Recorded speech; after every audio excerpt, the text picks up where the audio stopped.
ಗೋಕುಲದಲ್ಲಿ ಬಾಲಕ ಕೃಷ್ಣ ತನ್ನ ಸ್ನೇಹಿತರಾದ ಸುಧಾಮನೊಂದಿಗೆ ಸಂತೋಷದಿಂದ ಕಾಲ ಕಳೆಯುತ್ತಿದ್ದನು. ಅವರು ಇಬ್ಬರು ಋಷಿ ಸಂದೀಪನಿಯ ಆಶ್ರಮದಲ್ಲಿ ವಿದ್ಯಾಭ್ಯಾಸ ಮಾಡುತ್ತಿದ್ದರು. ಅಲ್ಲಿ ಇಬ್ಬರ ನಡುವೆ ಹುಟ್ಟಿದ ಸ್ನೇಹವು ಪವಿತ್ರವೂ ನಿಷ್ಕಟಪವೂ ಆಗಿತ್ತು. ದಿನಗಳು ಕಳೆಯುತ್ತಾ ಹೋದವು. ಕೃಷ್ಣ ನಂತರ ದ್ವಾರಕೆಯ ರಾಜನಾದನು. ಧನ ಸಂಪತ್ತಿನ ವೈಭವದ ಆಳ್ವಿಕೆಯಲ್ಲಿ ರಾಜಸಹ ಸಿಂಹಾಸನದಲ್ಲಿ ಆಸೀನನಾದನು. ಆದರೆ ಸುಧಾಮ, ಅದೇ ಹಳೆಯ ಸ್ನೇಹಿತ, ತನ್ನ ಜೀವನವನ್ನು ದಾರಿದ್ರ್ಯದಲ್ಲಿ ಸಾಗಿಸುತ್ತಿದ್ದನು. ಅವನ ಮನೆಯಲ್ಲಿದ್ದ ಬಾಳು ಕಷ್ಟಕರವಾಗಿತ್ತು. ಆದರೂ ಅವನ ಮನಸ್ಸಿನಲ್ಲಿ ಕೃಷ್ಣನ ಸ್ಮರಣೆ ಮಾತ್ರ ಬೆಳಕಿನಂತೆ ಹೊಳೆಯುತ್ತಿತ್ತು.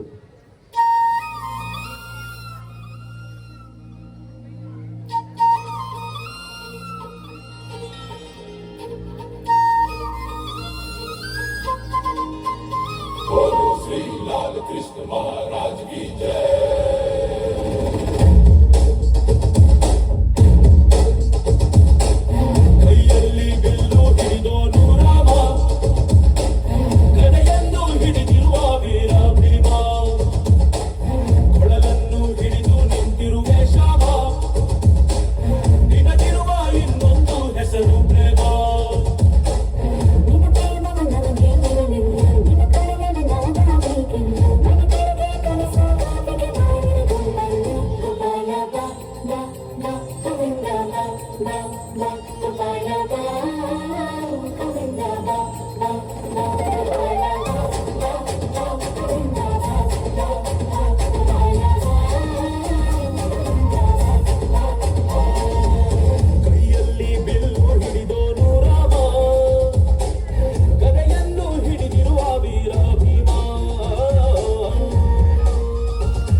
ಒಂದು ದಿನ ತಮ್ಮ ಕುಟುಂಬದ ಕಷ್ಟಗಳಿಂದ ಬೇಸತ್ತ ಸುಧಾಮನ ಹೆಂಡತಿ ಅವನಿಗೆ ಕೇಳಿದಳು, ನೀನು ನಿನ್ನ ಬಾಲ್ಯದ ಸ್ನೇಹಿತನಾದ ಕೃಷ್ಣನನ್ನು ನೋಡಲು ಹೋಗು.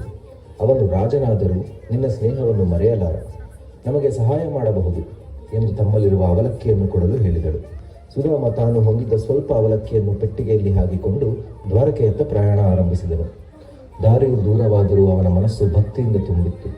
ಕೃಷ್ಣನನ್ನು ನೆನೆದು ಪ್ರತಿಯೊಂದು ಹೆಜ್ಜೆಯಲ್ಲೂ ಅವನಿಗೆ ಹೊಸ ಶಕ್ತಿ ದೊರೆಯುತ್ತಿತ್ತು.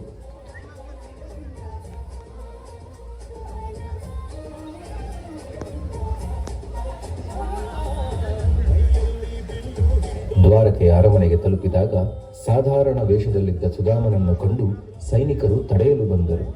ಸುಧಾಮನನ್ನು ನೋಡಿದ ಕೃಷ್ಣ ಸಿಂಹಾಸನದಿಂದ ನಿಂತು ಅವನತ್ತ ಓಡಿ ಬಂದು ಆಲಿಂಗಿಸಿದನು.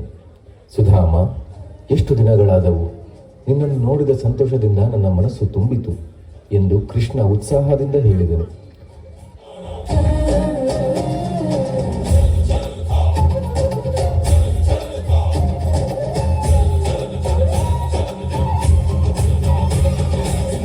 ಸುಧಾಮ ನಾಚಿಕೆಯಿಂದ ತನ್ನ ಕೈಯಲ್ಲಿದ್ದ ಸ್ವಲ್ಪ ಅವಲಕ್ಕಿಯನ್ನು ನೀಡಿದನು. ಅದನ್ನು ಕೃಷ್ಣ ದೇವರಂತೆ ಸ್ವೀಕರಿಸಿ ಕಣ್ಣೀರಿನಿಂದ ನಡುಗಿದನು. ಅವನಿಗೆ ಆ ಉಡುಗೊರೆಯ ಮೌಲ್ಯ ದ್ವಾರಕೆಯ ಸಂಪತ್ತಿಗಿಂತಲೂ ಹೆಚ್ಚು. ಕೃಷ್ಣನ ಜೊತೆಗೆ ಸಮಯ ಕಳೆದ ಮೇಲೆ ಸುಧಾಮನು ಯಾವುದೇ ಸಹಾಯ ಕೇಳದೆ ಮುಜುಗರದಿಂದ ಹೊರಟು ಹೋದನು. ಆದರೆ ಕೃಷ್ಣ ತನ್ನ ಸಹಾಯದ ಪ್ರತೀಕವಾಗಿ ಸುಧಾಮನ ಮನೆಗೆ ಆಶೀರ್ವಾದದ ರೂಪದಲ್ಲಿ ಸಮೃದ್ಧಿಯನ್ನು ಕಳಿಸಿದನು.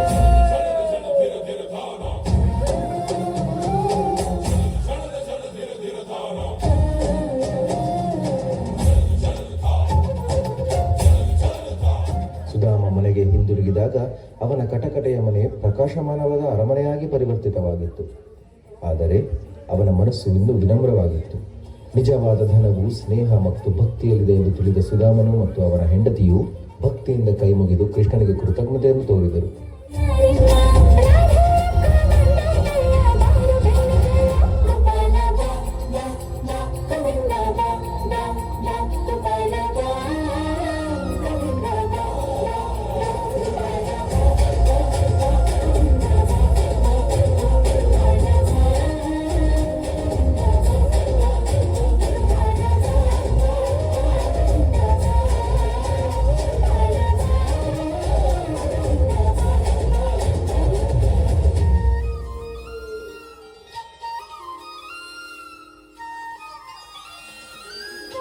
ಈ ರೀತಿಯಾಗಿ ಕೃಷ್ಣ ಮತ್ತು ಸುಧಾಮನ ಸ್ನೇಹ ಯುಗಾಂತರಗಳಿಗೂ ಅಮರವಾದ ಮಾದರಿಯಾಗಿದೆ. ಅವರ ಕಥೆ ಹೇಳುವುದು ಏನೆಂದರೆ, ನಿರೀಕ್ಷೆಯಿಲ್ಲದ ಪ್ರೀತಿ, ಸ್ವಾರ್ಥರಹಿತ ಸ್ನೇಹ ಮತ್ತು ನಿಷ್ಕಪಟ ಭಕ್ತಿ ಇವೇ ದೇವರನ್ನು ನಮ್ಮೊಳಗೆ ಜೀವಂತವಾಗಿರಿಸುತ್ತವೆ. ಸಂಜೆ ವೇಳೆಯಲ್ಲಿ